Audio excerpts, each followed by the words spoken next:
Sayan, meron lang tayong sasagutin na nag-comment sa atin tungkol sa two-way alarm. Basahin mo ko Sayan, shoutout mo na rin. Shoutout kay Raul Baldo Jr. Paano po i-silent at i-unsilent sa remote loads? Nag-comment siya sa ang sikreto ng two-way alarm, one-way alarm at talking alarm. Ito siya kasayan na, ito yung two-way alarm natin ha. Dalawang pindot yung starter natin ha. Ito siya kasayan ha. Pwede natin siya ditong i-silent at pwede rin siya dito. Ito kaganda naman ito kasayan, ito yung pinaka natin yung locator. Para pagka nakalock siya, niliquator natin, nakalock pa rin yung ating motor.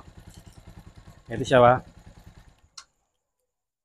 Medyo malabo na kasi natin eh. Ayan, ito malinaw-linaw to. Pidutin lang natin yan ng 5 beses. Pag narinig natin, ibig sabihin naka-silent na siya. Siya kasayan ha.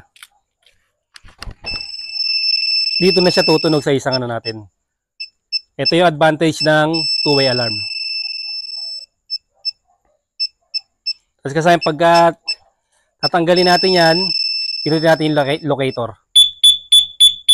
Para pag pindot natin ang locator, ibig sabihin nakalock pa rin siya pagka ginalaw.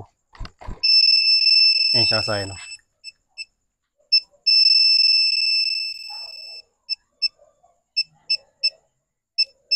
Ayan, pag tatanggalin na natin, hindi na natin isa-silent, pindutin lang natin yung unlock sa gitna. Ayan siya kasayan. Ayan, wala na siya. Naka-unlock na siya. Ngayon, pag nilock natin, tutunog na siya ngayon. Ito kasayan yung dalawang pindot, yung starting ha. Ayan siya. Pero ang comment sa atin ay kung paano i-silent at paano i-unsilent. Ayan siya kasayan ha.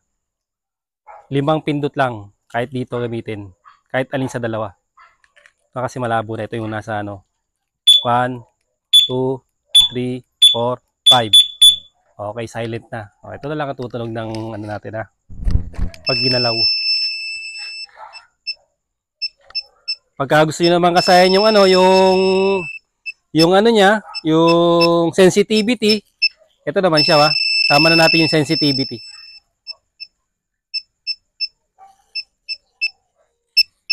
Kasi natin unlock. Sensitivity, pagsabayin nyo lang yan. Pansinin nyo ha. Oh.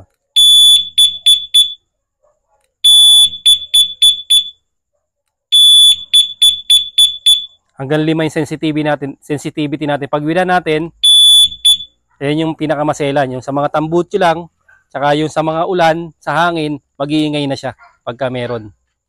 Yung kanyang pagiging sensitivity. Baligtad yata ah. Ay, hindi pa pala siya hindi pa pala nakalock. Ayan, wala na yung kasi yung Nilock natin siya. Yung konting lang sa kanya.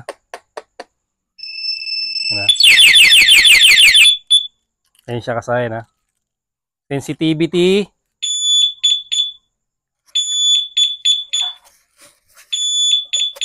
Siyempre, pinakamaganda, nasa middle lang siya. Ayan. Ayan, sensitivity.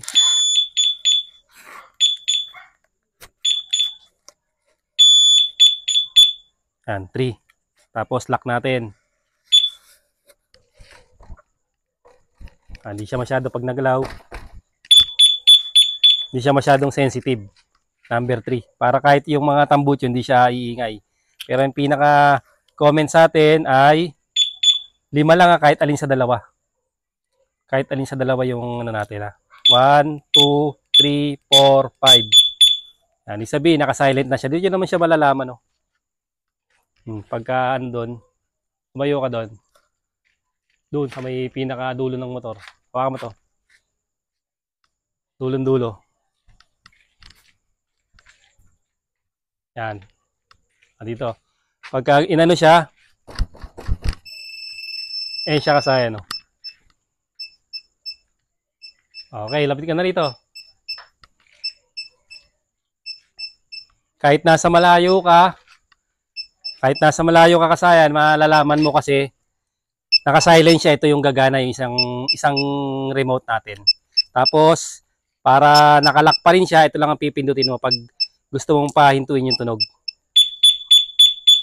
Para nakaano pa rin siya. Naka-lock pa rin.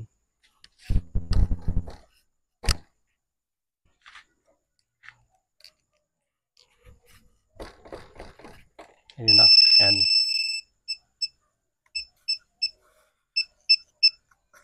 Ganun lang kasayan yung pagano ng ng silent tsaka unsilent. Simpleng-simple lang sa two-way alarm. Ito yung advantage niya. Para kahit malayo ka, malalaman mo kung may gumagalaw sa motor mo o may nangingialam. Hanggang dito lang mga kasayan. Salamat sa panonood.